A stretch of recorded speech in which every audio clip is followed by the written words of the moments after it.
আসলে এই ডাকসু নির্বাচনকে ঘিরে সবচেয়ে আপনার একটা আনন্দদায়ক এবং আশ্চর্যজনিত বিষয় হলো যে স্বামী স্ত্রী তারা দুইজন হলো ঢাবির শিক্ষার্থী এবং তারা দুইজনেই ডাকসু নির্বাচন করেছে।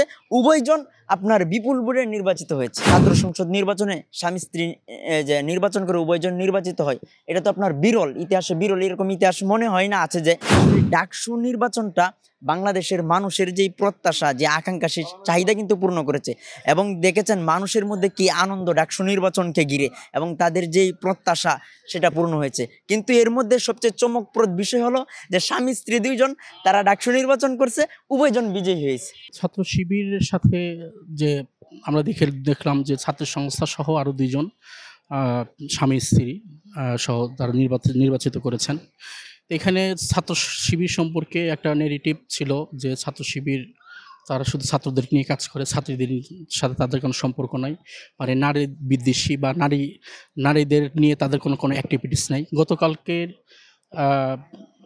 নির্বাচনগুলোতে আমরা যেটা লক্ষ্য করেছি যে বাংলাদেশ ইসলামী ছাত্র শিবির কিন্তু তাদের সাথে তাদের নারীদেরকে নিয়েই তারা প্যানেলটা দিয়েছে।